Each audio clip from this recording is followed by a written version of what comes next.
Hello, this is Jeffrey Milburn, and this is the Omni Art Salon number 290. For those of you who love the idea of gliding on top of water, powered by the natural force of the wind, sailing seems a perfect metaphor for how consciousness and art interact. Sailing, you see, is a nature-driven form of locomotion that boasts the least resistance while one is still earthbound.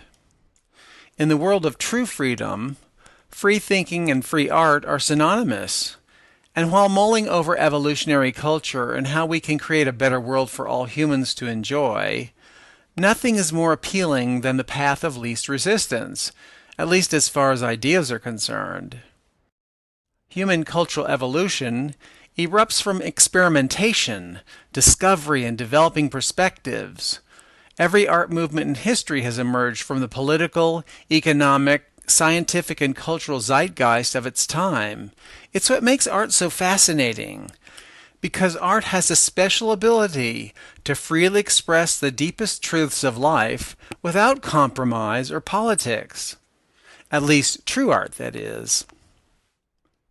Human exploration is sometimes meticulously chronicled in history books of all kinds of subjects: economic exploitations, religious movements, scientific discoveries and analysis, and how certain groups and individuals were positioned to play key roles in the historical narrative. When Albert Einstein was conducting his research in particle physics in the early 20th century, his intention, I'm certain, was not about the obliteration of Hiroshima and Nagasaki or the construction of a worldwide nuclear state.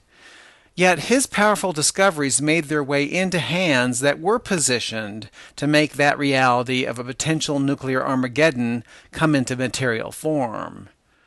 And such is the nature of knowledge in the worlds of duality. There is always a negative and a positive in every situation that comes to pass.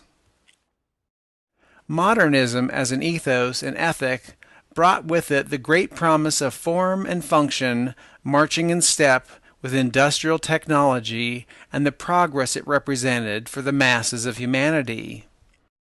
Born out of classicism and tradition, where art reinforced a clearly striated economic and social order, modernism accompanied scientific materialism and offered a true relief from superstition, discrimination, and rigid, uninformed beliefs about the true nature of the universe.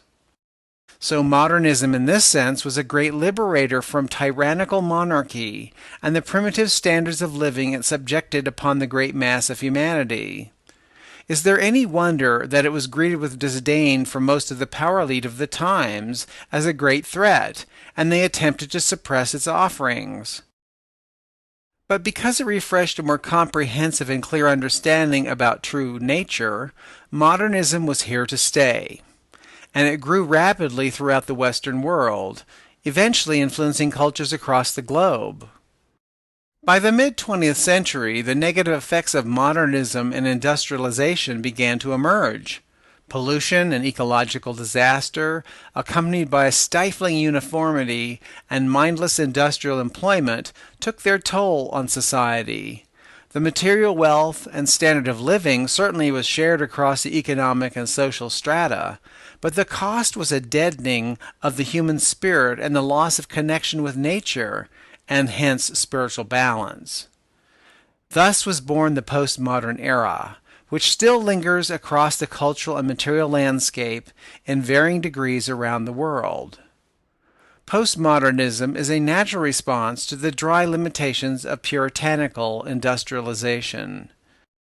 In many ways, postmodernism is a reactive art movement, providing perspectives on the negative effects of everything from unfettered capitalism and economic and social inequality to human exploitation, drug-dependent medicine, gender and sexual orientation suppression, ecological imbalance, and disaster, and many other negative trends that are the offspring of a materialistic consumer culture, addicted to stimulation and entertainment. And we are smack dab in the middle of this postmodern cultural expression, in all of its glories and its horrors. If you were to visit any mainstream museum today, besides being able to view modernist masterworks from the late 19th through mid-20th century, you would also see a plethora of postmodernist installations depicting various viewpoints surrounding the impact scientific materialism has had on social, economic, and political situations and individuals in what appears to be a decaying industrialist paradigm. This too serves a greater purpose, as art schools around the country require their students to justify their viewpoints within an intellectual framework, and each installation is displayed to a sometimes baffled public that many times simply are not interested in exerting the effort required to understand the viewpoint that is being represented by these arcane artworks that are not also readily obvious. Thus, the artwork has developed an elitist landscape that has morphed itself into a badge of entitlement, separation, and exclusion in many cases. In most museums around the world, postmodernism predominates because it is politically correct. It's politically correct to shine a light on this issue or that issue without upsetting the power elite apple cart and the underlying assumptions therein. In many museum installations today, you will find art that is obtuse and focused on the trivial, much as popular culture focuses on superficial celebrity gossip and meaningless political gesticulations. This cultural nihilism has become the mainstay of our culture, or at least in the mainstream, exacerbated by a deadening economic order of mega-wealthy invisible dictators that only fund endeavors that progress separatist agendas of more control over the masses. The mainstream has hit an evolutionary brick wall. The postmodern staircase of progress has come to its final landing, and it is frozen in a dead end. Make no mistake, this dead end must be overcome for the human experience to be freed for a more balanced and healthy future for humanity. If one scans the internet with a discriminating perspective, it becomes quite obvious that there are remarkable developments taking place today that have not seen the light of day in the mainstream media, yet are potent with incredible promise for human progress. Science is being challenged to make a quantum leap into the multiverse, as so well articulated by physicist Mikio Kaku and many others, which opens up the perspective to include amazingly advanced phenomena such as the tens of thousands of authentic crop circles, UFO sightings, and extraterrestrial contact.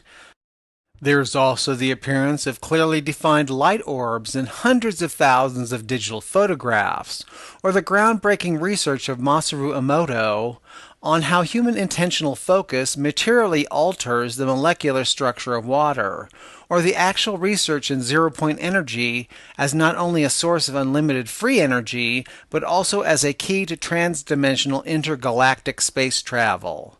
And all of this wild-sounding science is directly connected to what is now being understood as the source field in the universe.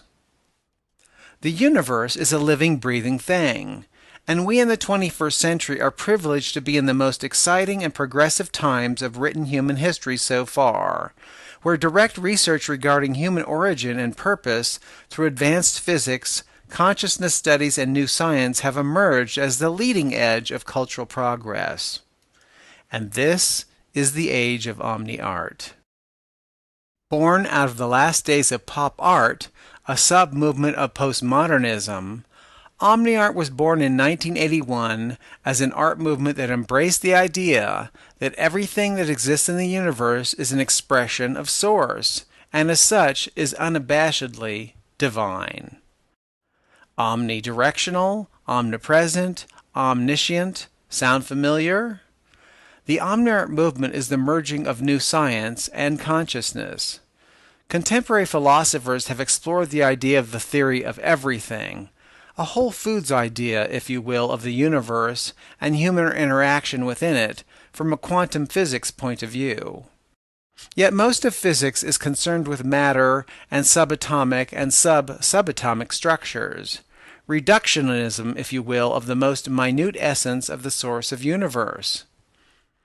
The physicists have not even begun to pierce the question of why the universe exists in the first place. The merging of these two areas, quantum physics and human purpose, should provide some very interesting research indeed. And right now I believe that is where the Omni art movement has a role. Because art has no academic or scientific limitations imposed upon it, artistic understandings and expressions are by direct inference and experience alone. And this is where Omni art has power and purpose. It is justifiably pure in that regard, and can offer clues to those doing research in other fields and subjects for surprising progress. Human consciousness is a fascinating subject that has been studied extensively for the last 100 years. By deconstructing thought process and pattern, psychology has offered some very interesting insights on psychological pathologies and other pattern behaviors. Eventually, this arena cannot progress beyond its limited tools of analysis, so cosmology and physics step in to assist those psychologists who are interested in wider understandings. Independent physicists and scientists around the world research consciousness and causality, framing human evolutionary purpose every day. And it is the exploration of these invisible realms where the most powerful secrets of the universe are encoded in fractal geometries and vibrational and resonant fields that will have the most important impact on human progress as we move forward in the 21st century.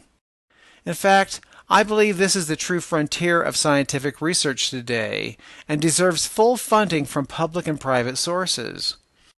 Scientists and researchers who are devoted to this emerging arena are currently not being given the support and attention that they need and deserve, and it is critical that we nurture the most advanced research possible to ensure that we do not collapse in retrogressive thinking based on extinct paradigms.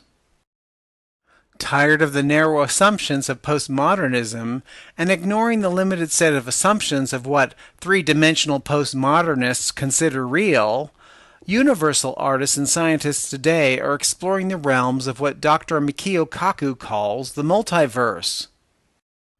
This understanding of reality accepts the idea that what appears solid in the physical universe issues forth from an invisible quantum field, and more provocatively, it is this source field that is responsible for determining the invisible core of life, that Buckminster Fuller famously said constitutes 90% of reality. That's right, not 10% of reality, but 90%. The great majority of reality is completely invisible. This perspective is a radical shift from postmodernism, and as such, as most radical movements are prone to experience, has been systematically ignored and even discredited by the mainstream postmodernists that populate academic and institutional structures throughout our culture today. And yet, even with this abject resistance, as in all things of true progress, truth will emerge. It is simply in the nature of things to move forward, for evolution is imminent. It cannot be suppressed. And this is all the more true in the arts, where expression is king and technique is science. Today, as one assesses the cultural landscape, it is quite clear that there are several countervailing trends occurring at the same time. You have the resistant force of modernism and postmodernism prevailing in the social and political power structures, populated by individuals whose religious zeal for particular viewpoints cement into place in the mainstream media what is considered real, important, and desirable based on what they themselves have managed to understand about reality from within their own conscious and unconscious assumptions and learnings. There's also a very distinctive arena in our cultural landscape of traditionalists who resist anything that is new or different simply because it is new and different. These individuals have always been there in the social order, and they have lent their flames of anger and revenge to their reform movements throughout human history in many disastrous ways. Can you spell inquisition or pogrom, for instance? The power source for most traditionalists is concretized fundamentalism in all its various forms, religious, social, and the economic structures that enforce its cruel impositions upon an otherwise naturally free human state of consciousness, which is intent on exploration. Then you have the experimental unique amongst us. These are the explorers and dreamers whose work it is to envision and foment new ways of seeing and being that free humanity from encapsulated structures of the past in politics, economics, social institutions, and the arts. These individuals have always been few in number. Some say it has been designed that way, but I believe that our cultural institutions simply do not encourage free thought and exploration.